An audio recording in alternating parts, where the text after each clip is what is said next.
Bonjour, je m'appelle Nathalie Gardy, je suis coach de vie et j'accompagne les femmes à traverser les périodes charnières de leur vie et à oser être qui elles sont vraiment. Je suis heureuse de vous retrouver cette fois-ci dans la forêt lors de ma pause entre midi et 2. Donc depuis plusieurs semaines, je vous ai invité à réfléchir sur le sens que vous vouliez donner à votre vie.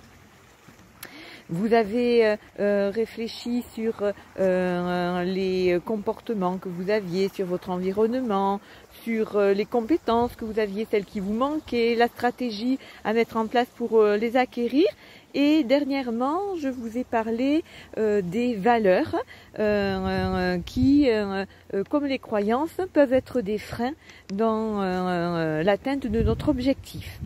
Donc par rapport aux valeurs, j'ai fait cet exercice il y a déjà quelques années et mon top 3 c'est la contribution, la famille et la santé. Donc qu'est-ce qui dans ma vie de tous les jours m'a mis sur la piste de la contribution?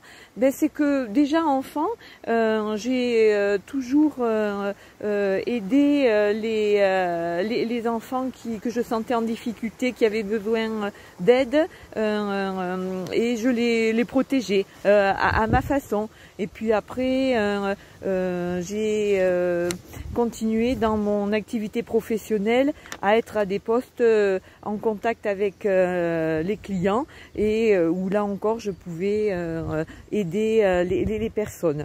Et là encore maintenant avec du coup ma nouvelle activité, c'est ce que je souhaite faire en accompagnant plus particulièrement les femmes. Par rapport à la famille, je suis l'aînée de 3 enfants, donc je ne sais pas si ça joue.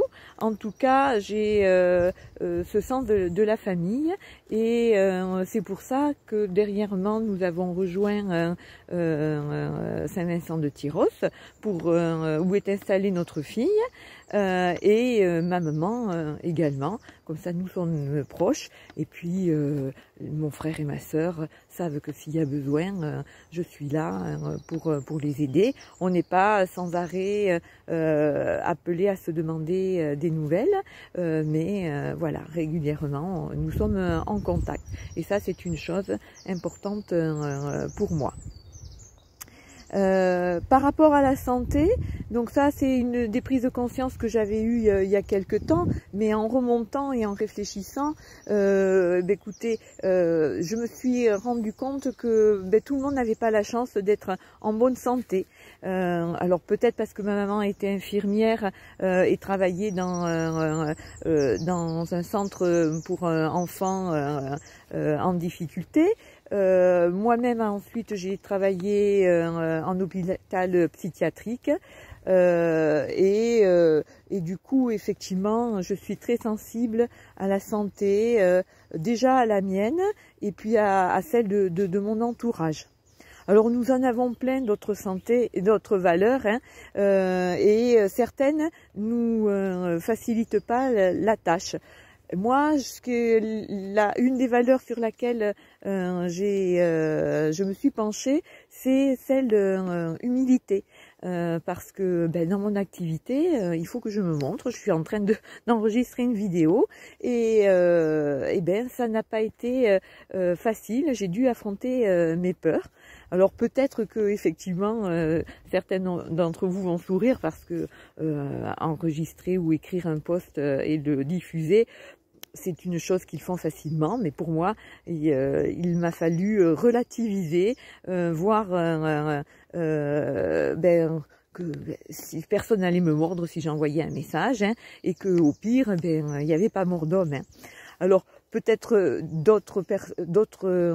vous avez d'autres freins, vous êtes bloqués. Si je suis arrivée à les surpasser, vous allez y arriver aussi.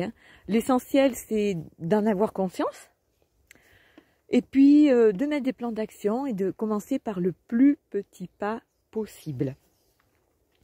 Voilà, donc maintenant, je vais vous parler des croyances. Alors là, c'est pareil, les croyances, elles sont construites avec nos expériences, notre éducation aussi, mais c'est surtout les situations que nous avons vécues. Nous avons pris pour acquis une situation qui a été difficile pour nous et nous l'avons généralisée. Donc là, cette semaine, je vais vous inviter à réfléchir sur est-ce qu'elles sont toujours d'actualité. Alors, elles ont été mises en place, ces croyances, pour nous protéger, hein, mais est-ce qu'elles sont toujours valables? Quel est l'intérêt de les garder? Quel est l'intérêt d'en construire d'autres? Vous pouvez également vous poser des questions sur est-ce que vous êtes sûr à 100% que personne n'a jamais réussi ce défi? Ou est-ce que même vous-même, à un moment donné de votre vie, vous n'avez pas réussi à dépasser un obstacle? Voilà, donc ça c'est quelques questions que vous pouvez vous poser. Donc comme chaque semaine, prenez rendez-vous avec vous pour y réfléchir. Notez les réponses dans votre joli carnet. Si les réponses ne viennent pas, écoutez votre petite voix intérieure. Regardez aussi les synchronicités, les signes qu'il peut y avoir, les mots que vous pouvez entendre de la bouche des autres personnes. Voilà, souvent il y a une signification et vous aurez votre réponse. En tout cas, je vous souhaite une très belle semaine et puis je vous dis à très vite. Au revoir.